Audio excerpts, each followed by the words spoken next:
What's going on? My name is Zac Holcomb with Out of America, here with the Kickin' It With podcast. Today we're going to be kicking it with Jonathan Heath. Jonathan is joining us. He just got his mortgage license the other day, or a couple weeks ago, months ago. Very fresh though, so we're going to talk about that a little bit. Jonathan's one of those people in town here in Kinston that is always doing things that other people his age aren't doing yet. So I thought it'd be really interesting to have you on, kind of chit chat about all that fun stuff, and then kind of let the people get to know who Jonathan Heath is. So welcome. Absolutely. How's it going, man? Welcome to episode 2. Pretty good, man. I'm happy to be here. Appreciate you asking me to be on. For sure. Yeah, man. Anything you want to talk about? I'm game. Awesome. So give me a little background on like Jonathan Heath, like for the people that don't know who you are, haven't met you before, and they're like, why does Zac pull this guy down here for episode 2? Yeah, so born and raised here in Kinston. Mm-hmm. I am married. I have a 2-year-old daughter, and I am 24 years old. And I've been in the mortgage business for probably 4.5 years at this point. And when I got into the business, it really changed my life and changed my perspective. I went from somebody who, wanted to be rich and wealthy like everybody else does at a young age to really seeing how I was going to make that happen and what I needed to do to lay the foundation. And I think I'm doing pretty well, and at least I feel like I have a good mindset for somebody my age. Things sure. to think about that maybe a lot of people don't really think about or don't put the time and energy and effort into at a young age. Mm-hmm. And hopefully that shows later on in life. Yeah, for sure. It totally does, man. Like the earlier you get started, like it's all exponential on that stuff. Like Right. It's just like anything, like owning a home or getting your credit straightened out, which obviously I'm sure you know a lot about and probably could dabble all into. But yeah, I mean, it's like all those little things those little decisions that you make that when you're really not caring about decisions at all, like from 18 to like 25, Right. they can really, they either make you or break you at 30 or 32. And it's not like you can obviously overcome like lots of bad decisions too, but like it's a lot sweeter and easier if you're just right off the rip starting to at least make more good ones than bad ones. But for sure. Yeah, definitely. I have a lot of people a little bit older than me that are like, man, I wish I had the, mindset or the viewpoint, the perspective that you had, or that you have when I was your age. And, I do sit back and think and go, yeah, I mean, I am glad that I'm thinking the way I am, but damn, I wish I was thinking about it sooner too, Just like they wish they were thinking about it sooner, I wish I was thinking this way at 16, 17, 18 years old, because I could have been, totally. I mean, I could have had a much larger foundation than I did had I been thinking about it earlier, but I mean, that's hindsight's 2020. Oh, for sure. Yeah, I think about that too. Like I was always entrepreneurial. Like I was getting buzzed on the school bus for like selling creepy crawlers and pogs to kids, or like I was like the pen hustler in like 6th and 7th grade. So I was like, you needed a pen in class. Yeah. And I had you. I was the one that needed a pen. You needed a pen? Well, did you ever, so like we ran like supply and demand on the pens. So I learned this from a teacher, and I've talked about this before, but I learned this is a very big thing for me early in life. I was like 6th, 7th, 8th grade, mostly 7th and 8th grade. And we had this history teacher named Mr. O'Neill. And Mr. O'Neill's thing was like, he was kooky, and we lived in Columbus, and he was like, he wanted to retire to Cleveland so we could go to all the Cleveland Indians games and before they were the Guardians. So all the Indians games and stuff. So that was like his big thing, huge sports fan. And he taught us to all about supply and demand in the pen hustle game. So in O'Neill land, which was his classroom, it was not an open market. It was a dictatorship. So he was teaching us about governments, economics, the way all these things work. And so in O'Neill land, the only person that was allowed to sell pens and pencils was the king, Mr. O'Neill. Wow. And so, but in his class, you would never know. Like you may show up, not have a pen. Well, it's like a Tuesday. We're taking notes. Yeah. Pen might be buy it for 10 cents, rent it for $5. And so like give kids this option. So we're like in 7th grade. And he's like, I got like a regular Bic. You can buy it for 10 cents. You can rent it just for the period for 5 cents. We're just taking notes today. But say it was like a day where we had a quiz or like maybe a test. A test day, the pens were $1 because you were about to miss out on 100 points, right? So he was teaching us supply and demand in like 7th grade on you forgot your pens. That's insane. So, if you didn't have money on you, was he like he had loans. Yeah, he would write you. Oh yeah, he would charge you interest. He was That's great awesome, about it. bro. It was freaking hilarious. No, like teaching kids about that. I mean, and being in that's such an engaging way to learn about that stuff too. He's not just reading this stuff off of PowerPoint. This is, the types of government. He's really getting you engaged with, making it a whole thing in class. Yeah, we didn't even have exactly. It wasn't like teaching us economics by putting a bunch of graphs on the board and being like, see, this goes up and then this is inverse. No, it was just like, oh yeah, well, there's a test today and you're gonna need a pen for it, and it's gonna be $1. I mean, that's why sweet. You remember that. Absolutely, you remember learning what you learned from that class and the way he taught it. For sure. Wish there were more teachers like that. I'm with that. Who knows what's going on now with all that game? But this was like an out of the. Yeah. It was amazing. We also, side note on that, was really cool. We did like in 8th grade for like the last 6 weeks. We did across the 3 classes. There were like 75 kids in our grade, so there's like 3 classes of 25. We all kind of rotated through, and we did a Monopoly championship. So he taught us all this stuff for 2 years. In the last 6 weeks of school, before you go to high school and you leave him, we do a Monopoly championship, and you start at tables and boards of 4. And each board of 4 has like an accountant, and there's a ledger of all the deals, and he encourages you to make like the most ridiculous deals. And it was like, random things like, if you trade me Baltic Avenue, I won't charge you rent for like 10 rolls if you land on it. Yeah. And so it was all these things, and it was like, unfortunately, I didn't last very long in the Monopoly game, but I was like so intrigued because we're sitting there watching for like the extra, and I got knocked out in like week 4. So I had 2 weeks of being on the sideline, and it killed me. Yeah. But it was like learning and being like, seeing what these other people had worked up as deals in like the back ledgers of these games. It was like, guys made it to the finals, and it was like, there's still only 6 people. And it was like, Anthony's still not paying rent on Baltic because he negotiated no rent on Baltic for the rest of time. And it was like, so it was all sorts of random cool stuff like that. That's cool. I'm a nerd. No, I would have loved that too. Yep. We got to get you in on the game night, man. The little Holcomb game night. Man. I love a good game of Monopoly, you got to teach me that. What's the... What about Risk? You play Risk? Is it Risk? Or Settlers of Catan? Where you're like conquering the world? That's, Risk. Risk is good too. Never played that. You got the little Heard armies. a lot about it, Seems cool. Yeah, that's how I learn best. Kinston 101, which I just took this last year. How's that? I'm alumni now. Like, it was good. I learned a lot from it, and one of the biggest things I learned from it is just how hard some of their jobs are. And all the things that they have to think about, and all the things that they have to worry about. And sure, we all know there's 25 things that need to happen right now, but there's only budget in the. There's no only room in the budget for 5 of them. So you got to prioritize what are the absolute most, essential, crucial 5 things that we need out of the 25. And, maybe everyone doesn't always agree which 5 is the top priority. Right. But it's not an easy position to be in. Yeah, for sure. How's that? You're going to make somebody mad.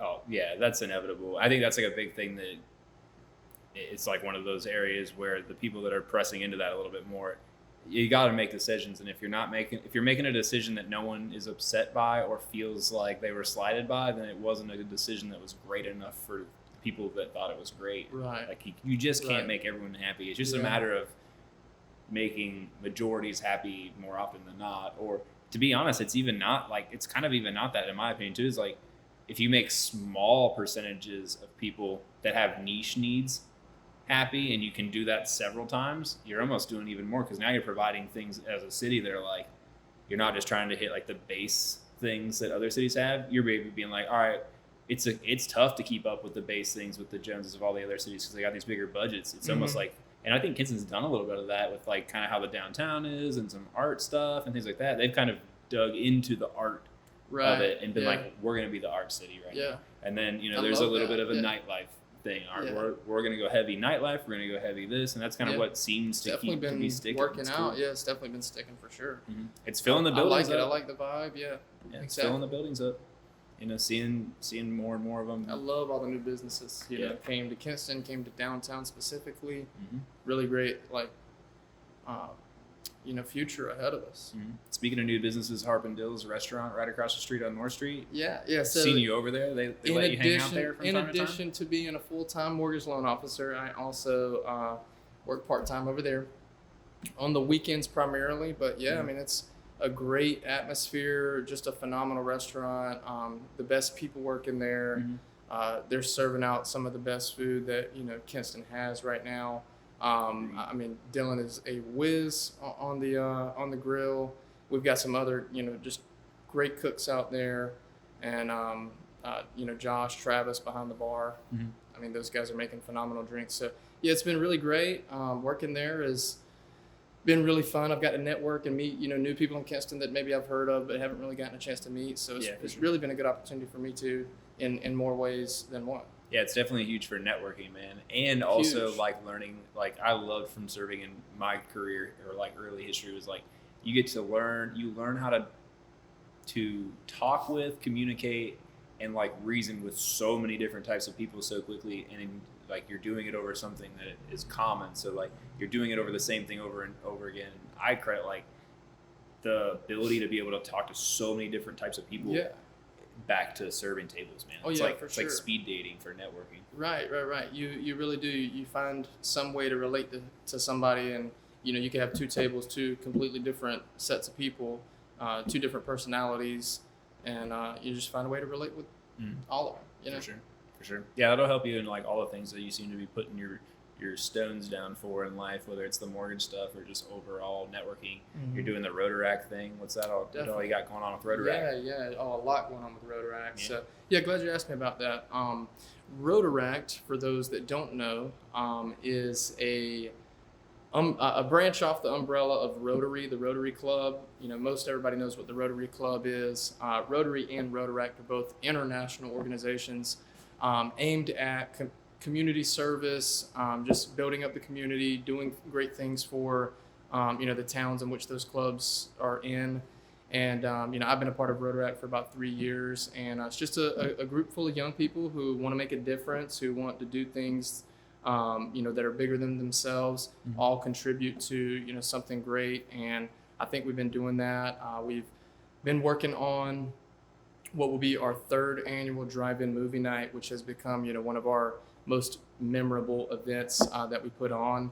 And so we usually keep it to around Halloween, or we have the last 2 years at least. And this year we decided to switch it up. We're gonna try something different. We feel like Halloween was a little crowded last year, and I know Christmas is probably gonna be a little bit crowded too, but we think we got a good date for it. And we're going the Christmas theme this year. It's gonna be the Polar Express. It's gonna be really themed, huge community night, more than just the movie. We're gonna have some fun things for the kids to do out there. We're gonna have Chick-fil-A sandwiches, hot chocolate, popcorn, the whole bit. We'll have some games out there, before the movie starts, and it's gonna be fun. It's gonna be December 10th. It's gonna be from 5:30 to 7, and you have to find the tickets on Facebook. You can go to Rotaract of Lenore County. You can reach out to Jonathan. You can reach directly on Messenger, or I'm sure he's got a phone number. Yeah, you look me up on Facebook. It's all public. You can find me, and happy to. So you said it's December 10th? Get you out there. December 10th. Yep. Where at? It's going to be at the Lenore County Fairgrounds, which we're excited about because a lot more space out there, easier access to bathrooms and electrical. So it's going to be, make it a little bit easier on us too, just navigating the logistics of everything. Sweet. Yeah. What if someone was like, I've got this kid around the house that's always looking for something to do, and what is Rotaract for, and what's the ages of people that are prospects? It is 18 to 30, and there are clubs that are for younger than that. If you're like still in high school or you're not 18 yet, there's other clubs that you can join, but Rotaract specifically is 18 to 30, and it's looked at as like the precursor to the Rotary Club. Like you start out in Rotaract, or maybe you start out younger than that, but you go from Rotaract straight to Rotary is the idea. But we meet just about once every other week. Here lately we've been meeting pretty much every week because of the movie night that we're preparing for. But it's about an hour. It's an hour every 2 weeks. It's definitely a small amount of time for the impact and the things that you're doing in the group. And we would love to have anybody that be interested, or if you know somebody that's, you think would be excited to be in a group like that, where, you're doing stuff for the community, you're going out volunteering, you're making donations. different things like that, just trying to help any way you can, serve in any way you can. Please reach out to me directly. I'd be happy to give you more information, invite you to our next meeting, give you the details of that. I think it's a great place for young people who just want to, give back or make an impact at a young age. Mm-hmm. For sure. Yeah.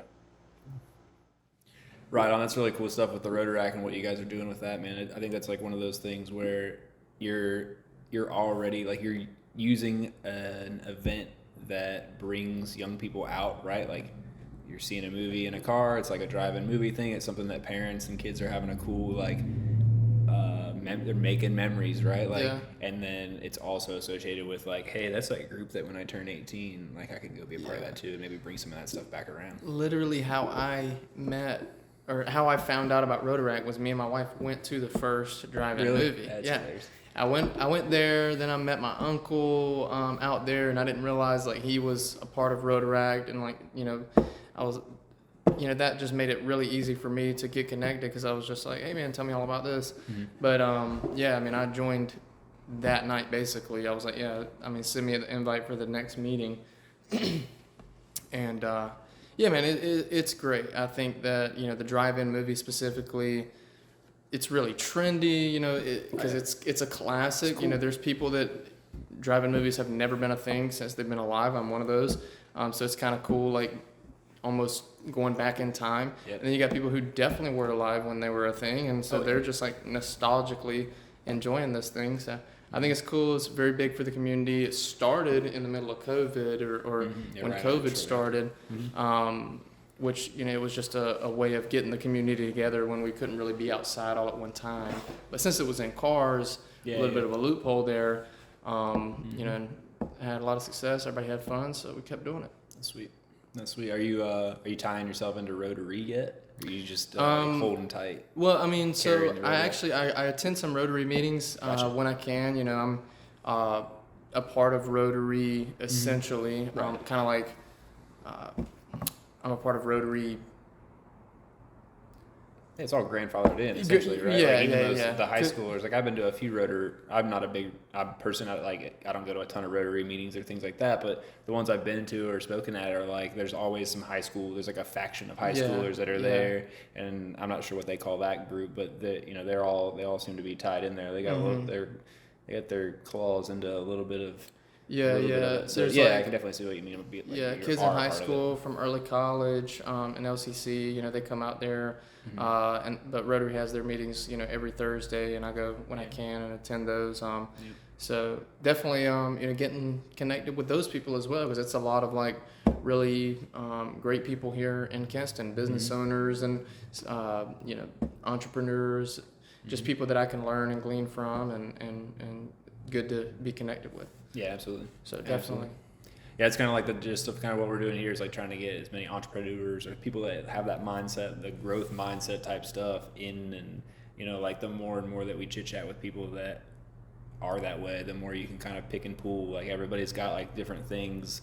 One of my dad's lines is like everybody teaches, and that's like it's like the word consequences. Yeah. There's good and there's bad, and that's a big thing. I'd call him some days just going off about something, and he'd be like, everybody teaches, and it's not always stuff to do. Sometimes it's stuff not to do, and things to remember when you make it to those portions of your life, to not become that guy. Remember how much that guy rubbed you wrong. Don't become that guy when you get there.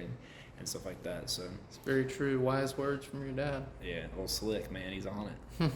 I think he just used to sit around and read those books that just have like the 4-liner things. And just memorize as many of them as he could. That's what he reminds me of. Or like those inspirational posters. Like he's like that guy. Yeah, he's that guy. Yeah. He's like before hashtags. The book, like 100 most, 100 most epiphany. 100 inspirational posters. Right. And that'd be a cool picture book. I'd be all about that, like on a coffee table book, like a business. Definitely. For sure. All the different things we'll get into here. You never know, man. You never know. No, that's cool, man.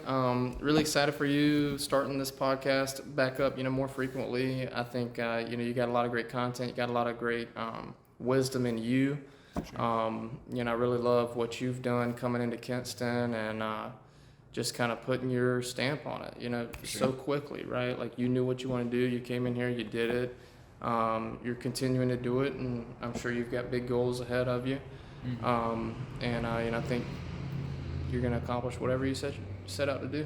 No, for sure. I appreciate it. I definitely feel that way, man. Like, it's kind of scary. You kind of like, you push yourself into doing some things that you're like not really sure if you can do, but you've talked yourself into doing. Yeah. And then when like your whole family thinks that you're a nut job for doing it too, it kind of adds that whole other factor. But then, like the flip side of not starving is like, that was pretty cool. What else can we do? It's like, let's get into this, let's get into that. Yeah. So, I definitely love that. Isn't the doubt of your close friends or family like just extra motivation? Like, say that you're concerned that I might be a failure or fail at what I'm trying to do, and like I'm gonna go and do it 10 times harder. I would say that like there's two people that I definitely am confident in reaching out to, or are confidants, if you will. And one of them is my dad, and I would say I know my dad so well because my dad put me in like travel advanced wrestling when I was like 7 and 8. And so he's like taking me to like these rough parts of town in Columbus and putting me through these workouts. And like when you get like strangled at 7 in like a gym of screaming dads, and your dad's one of them, you kind of like find these weird things inside yourself. But I've been around my dad through so many of those times, and then so many of these other times back here on like the back end of like this monster that he created by putting me through all that stuff. We joke that my dog is a nut because I made her like that. And she used to be real timid and calm and quiet, and she didn't want to chase a ball, and now she's crazy. Like if she sees a ball, she'll drop it and then bark at you, and like she's just crazy. And so my dad is like, or my brother always tells me like, that dog is you, and you are like dad. Like dad made you this crazy psycho. Because Grant's like pretty even keel, right? Like he's like just kind of like, he's real chill. He's cool to just like kind of go with the vibe and all that. And I'm a nut job. But anywho, my dad has this sound when I tell him my ideas that he makes. And when I catch him making it, it's like a tell that he's very nervous about what I just said. And he doesn't want to be like, no, don't do it, because he's like supportive. But at the same time, it's like he makes this like awkward thing, and I'm like, it's going to work. And it's just, I don't understand why it's like that, but it's just like, if I can get him to make that sound, I'm like, my confidence just goes through the roof. And it's really, it's probably him. It's his, probably, if he was a poker player, it'd probably be his tell of like, his blood's pumping, he's really uncomfortable, he doesn't know what to do, and somehow I figured it out. He knows what mine is, and I won't disclose, because I'm young and I'm still negotiating deals every day. But he knows mine, and he always, he will say some shit to me on the phone, and like I'll make it, and he'll go, yep, I know I'm right, because I just heard it. Yep, you just did the thing again. I'm like, damn it, son of a gun. It's like, so sometimes I know what my thing is, and he'll like call, and I'll see the phone ring, and I'll like do it 3 times to like try and flush it out of my system so that he can't be like, gotcha. Damn. But yeah, dude, it's like, it's weird. You find like, because when you're young and stuff, you like put your parents on a pedestal to a degree. Like, definitely. You think that they've got it all figured out, and like maybe these other parents, they know they are, can't be wrong. They raised me, like, they have to know everything. They're the ever knowers of all things that I don't know, right? And then you kind of like, at least for me, I kind of got to this point where I'm like, my parents are just as batshit crazy and lost as I am. They just got 24 and 27 more years experience of not letting it show to everyone else. And it's like, dang, huh? And you start going through things, and like, you start bringing up ideas, and like, obviously everything I do is highly into tech, or like high level tech, like printing and stuff. It's a ridiculous level of technology, and it's hard to get people to understand it sometimes. So like, definitely, especially older people. And so like, I remember the first time you explained it to me, and I was like, what? I was like, okay, yep, gotcha, all right. It's good fun.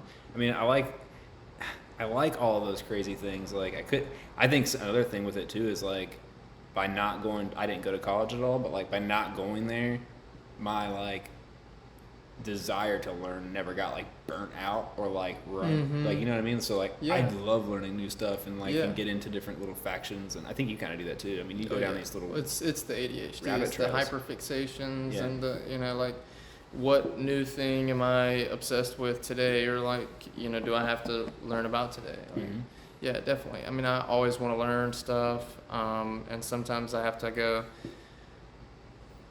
yeah, is learning that really productive or beneficial for you right now? Because I'll just get on a rabbit hole real quick and be like, learn how to bake a cake, and like, I don't even have the right oven for that. You know what I mean? Like, Yeah, for sure. Yeah. I definitely get into those little things too and go down those wormholes, and it's like, I'll catch myself, and I have so many like half finished, you know, things where I've got like 300 tabs on my phone right now where I like went to look something up and I got like halfway into it and I was like, this probably isn't the best use of my time right now.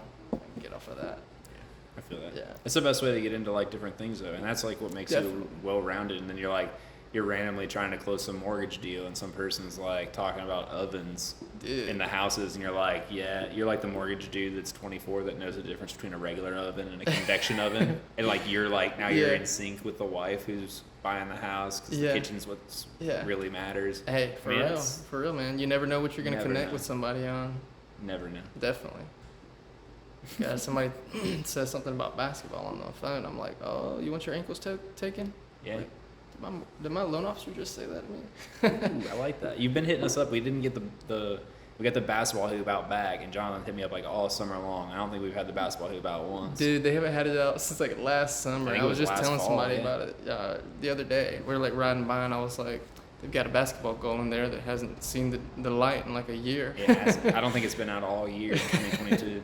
I have to bust it out and get that going again. Yeah, dude. The I used to play in 2-on-2s. sweatpants and sweaters, man. Yeah. Dude, I've played when your hands were freezing. You had to wear gloves. Oh yeah. We used to go out and play basketball all the time in Ohio. So I'm not scared. Yeah. All right. Have to do that. Hear that? Think you can hang on that, Jerry? Basketball? Yeah. I got the defense, but I can't shoot. You're a wrestler, we know. Okay, perfect. That's all right. We need somebody to elbow Zach because he's driving in, you know? Oh, yeah, that's me. Relentless. Straight to the cut. Or Grant. Iverson. I mean, he's got inches on it, so we need to, like, take him down a couple notches. Yeah, the thing with Grant, though, you just undercut him once or twice, that old man back, and he'll start walking around like this. Yeah. He's like a veteran to the level that he doesn't play like the second half of a back-to-back. Yeah. You got to pick one for it. Yeah. He's going to go all out in one game. Yeah. We are one of the, well, I'm trying to think. We had some good games, but yeah, you know, me and Grant have, I think, the most wins. But we had these other kids from from like the apartments or whatever behind us. Like a little miniature Zion out there. Yeah, Mini Zion. You were here for Mini Zion. This kid that lives in the apartments behind us. He was dunking on everybody, and then he would like, then he would like do a layup, and he'd be like, I could have dunked it on you. And I'm like, then dunk it on me. He comes out, and we're all like well into our 20s, and we're all balling. And this kid, he comes out, and he's big. We're like, we start calling him Baby Zion. And then he starts getting. What was he, like 15? He starts dunking. Yeah, and then we find out, we're like, how old are you? He's like, I'm in 8th grade. We were like, what? Dude's a man. I mean, we're not playing on. We're a bunch of skinny little guys. Goal, but yeah, I mean, it's like I'm 8. Yeah. Yeah, he's out there every time he jumps up, his elbows are above the rim, and like nobody can jump with him, and that was like at some point that's all he was trying to do was just dunk on everybody. Yeah, break the rim. Yeah. I'm like, dude, come on, it's my daughter's school. Yeah, in our league, it's 7.5-foot rims. Yep. You know, everybody's got to have a chance. Yep. It's like the basketball league of equality. You know hey, what I mean? like it. I'm with it. We're tackling that. I don't have a chance of dunking at anything else, really. If you I don't raise it up a half a foot, and I'm like struggling. I can't do it at 8. Yeah, if I can't dunk, I don't want to play.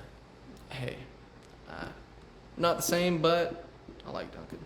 Did you see there was I could never get my dad built me a custom basketball goal in my backyard, and it was like, it was fixed. Like you weren't raising it or lowering it without bringing out the tools, you know.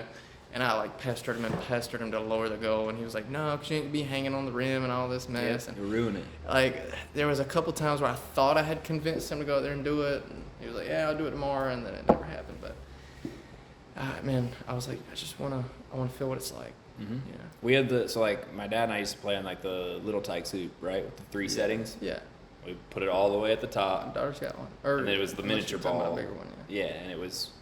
And we would play games. And for a long time, I was like, I think I've got a calling in this. Like my dad's 6'3", 6'4", and I beat him 10-9 like a lot. Yeah. Like I beat him 10-9 all the time. And I was like, I think I'm pretty good at this. And then I got older and I realized that like he was just trying to build my mental toughness of like, he's just trying to keep me in like a tight game, you know. He Yeah. could have just killed me if he wanted to. But at that age, I didn't know. I was just like getting my confidence and build up. It's like, thanks, Dad. Yeah. My dad was he played in the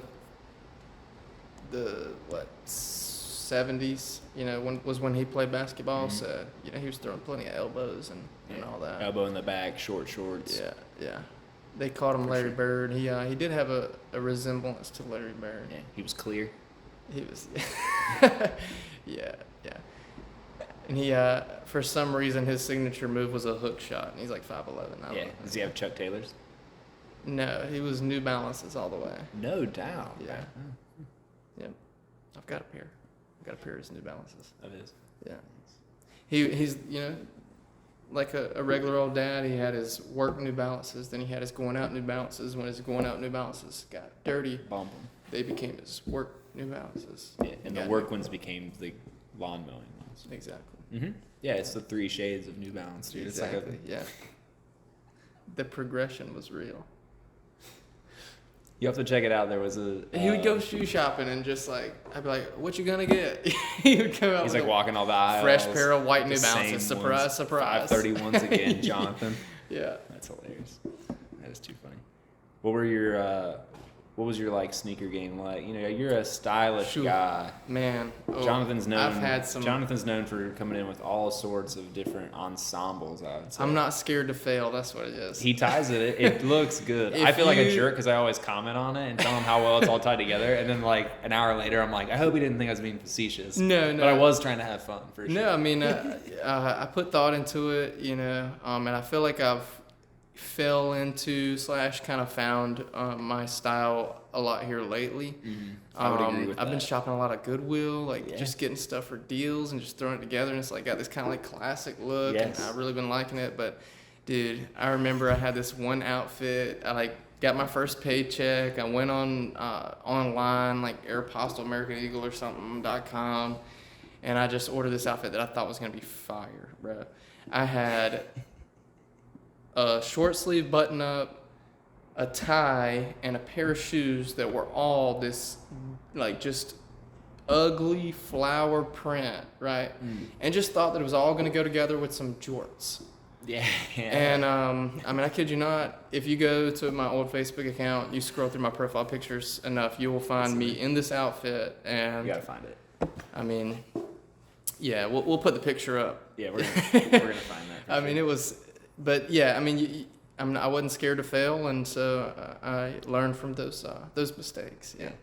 Well, you know, you learn from it, so it's not really a mistake. It's failing forward. It's like There you go. Yeah. And you created a memory, And and, hey, you're look- about to create a memory for the rest of us as well. You know Sure. what I learned was never put all 3 of those things on at the same time. Yeah, as individual pieces. Yeah, I did use them later on as individual pieces, and they worked fine, or they worked better, I would say. I still think it was a really like ugly print that Still I thought had was like value. fire at the time. It might come through though. Like you got a lot of life left.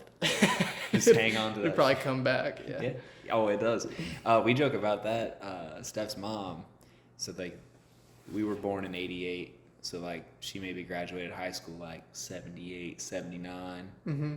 Grease, you know. Yeah. Like high waisted jeans. She would have loved me Friday night. She's back. She's never changed. Oh yeah. She's the whole time Oh, wow. since then. It's the same stuff. Oh wow. Now, she's got a closet It's full of caught back up with yeah, her. and yeah. her closet is right with just Dang. the wettest strip ever, like falling down. Like she could, Now and it's all original. Dude. She could probably just If I was sell her, it all I'd just and sell buy it out. the new stuff that's out. Yeah. Yeah, because she's got like original Levi's Right, that yeah. are still rocking, and they're For and they're sure. solid.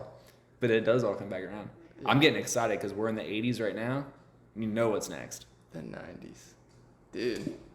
I'll All write your those boy like right there. patterns I and can't colors and stuff, the shapes. The neons and yeah. the fluorescence. Mm-hmm. I'm for that. That was It like the my old heyday. like McDonald's cups or whatever with Burger King, the water cups or whatever, they have that like signature design on them, that pattern. Mm-hmm. Mm-hmm. The, That was when the like turquoise and through the '90s is when like Happy Meal toys took off. dude. It became a cultural thing. Like Yeah. it was just In an undisclosed location, I've got a box full of old Happy Meal toys from the 90s and the early 2000s. just the cool ones. I don't know. You're kind of young. Pretty much everyone that I had. I mean, then they went the teeny beanies and it just blew it out. It was commercial at that point, but before then. I've got some good ones. Pizza Inn. We used to have a Pizza Inn in Kinston, and it was really cool. They had, well, number one, I used to love going there. They had the pizza buffet and everything. Mm-hmm. But they had a display case with all these old classic Happy Meal toys. I mean, that'd be cool. I would have loved to just like go in there and grab a bunch of them. Yeah, they had some great ones. They can't let me do that. I know, but where was that located? It was where the ABC store is now, in by the hospital. Oh, okay. Yeah. It went from that to some Italian restaurant that I thought was pretty good, but didn't last, and then I think it was the ABC store right after that. That's interesting. Now that business has never slowed down. They've never had to shut those doors. Yeah, it's like they open one and it stays open forever. That's like the recession-proof business idea. It's stronger in the recession. You know, you want sorrow and hard times when you sell alcohol. You're right. You've got the potion. I've always being down here, where we come from in Ohio. It's just a sign on the wall that says liquor store. Yeah. Down here, it's like we have virgin ears. We can't.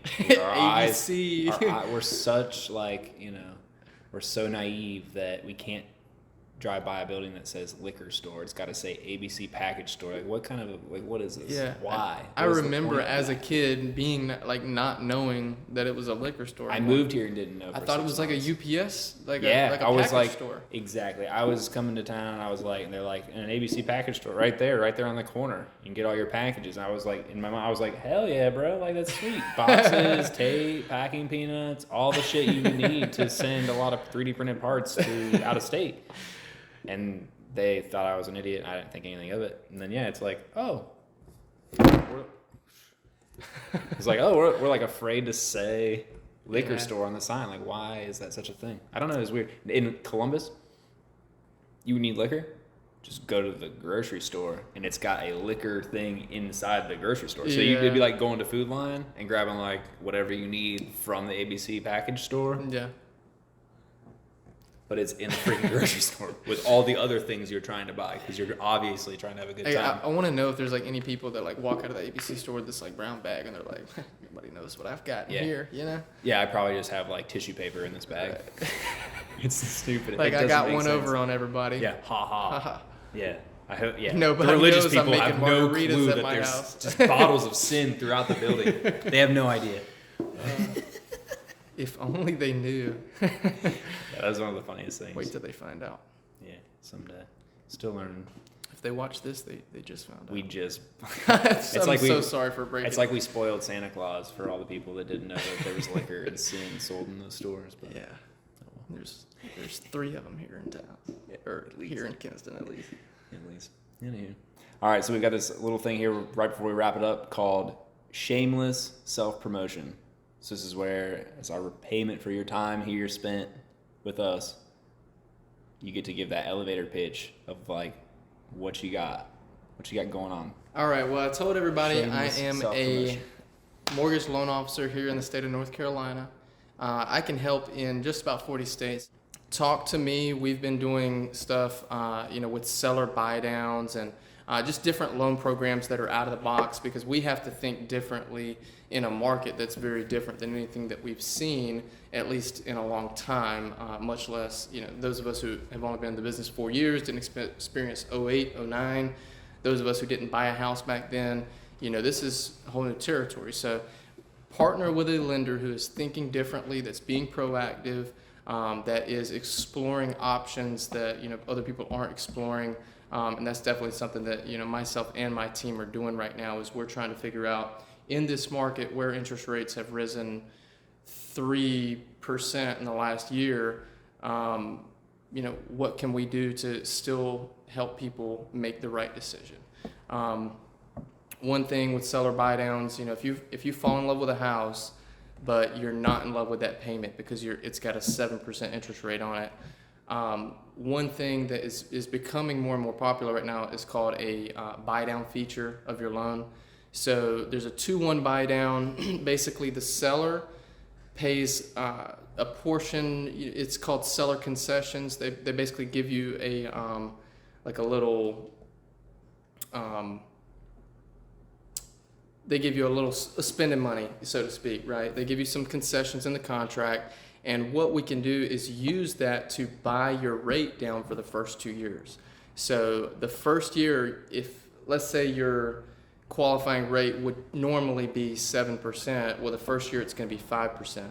So you're effectively paying for your first 12 months at a 5% interest rate instead of 7. The second year you're paying 6%. Then the third year it goes to 7%. But what that allows you to do is buy a house that you really don't love the payment at 7%, but you buy the house now, and then there's a very, very, very good chance that rates will come down, that we'll be in a better market at some point in the next few years. Well, you already have the house, so then all you need to do is refinance, take advantage of the lower rates, but at least you are in the house. You've already taken advantage of 2 years worth of appreciation and any equity that you have in it from whatever you put down on the house. So that's just one of the things that we're doing. But yeah, call me at 252-933-4960. Follow me on Facebook, shoot me a direct message. Any way you want, you can get up with me. I should be pretty accessible, and I would love to help. Sweet, man. Very cool. I like that about getting yourself into the house too, because like once you get in, now you get to start writing off that interest all year long and all those things. real, You're dude. there to receive the appreciation, because Yeah. like it's not like we don't have more people being born and more people needing places to stay, man. So Oh man, more than especially ever. in areas like this that are seeing a lot of move-in traffic. Fly exclusives going public, man. Like holy cow, it's happening. Yeah, You can say all you want about it's never going to happen at ISO at the Transpark. Oh, A company just went public for $600 million. Hello. oh yeah, oh yeah. Still and think I it's saw not the gonna happen? plans that LCC has for their aviation, education center over there, and what they're going to be doing. I mean, other people are taking Spirit's advantage not slow, of man. and seizing the opportunities that are in front of us. So, if you want to be one of those people that's on the sidelines going, "That'll never happen," you guys are crazy, then you're just going to be wrong at the end of the day, and you're going to look foolish, unfortunately, Yeah, keep paying rent, but I'm paying rent right now too, and I hate it. But yeah, paying rent is may as well allow half of it to be on principal, I mean, and you could probably be in a house for cheaper than what you're renting for. yeah, I in mean, most cases, still. most cases, yes, still you can buy a house for less than renting. It's not the most ideal market to be buying a house, no, for sure. That's a given.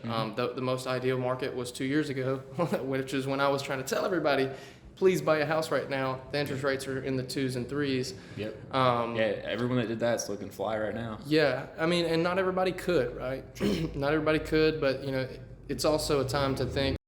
2 years ago, if you weren't in a position to buy a house, have you been making strides in the last 2 years to be able to buy a house now?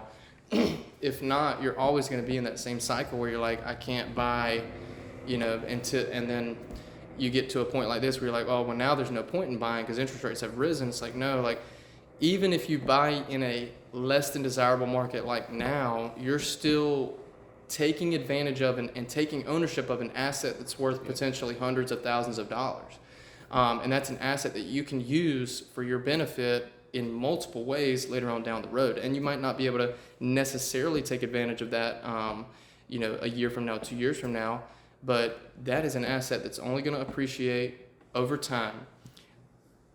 Realistically speaking, even when depreciation happens, that appreciation always comes back. So just buying a house in general is just, if you can do it, take advantage of it, get an asset like that under your, portfolio, and then take advantage of the benefits later on, For sure. And that's something that I want to help anybody out with that I can. Absolutely. But thank you, man. Thanks for having me on. Absolutely, man. Thank you. The most powerful, wealthiest people in the world, assets over cash. Absolutely. Appreciate it. Cash Thank you. flow.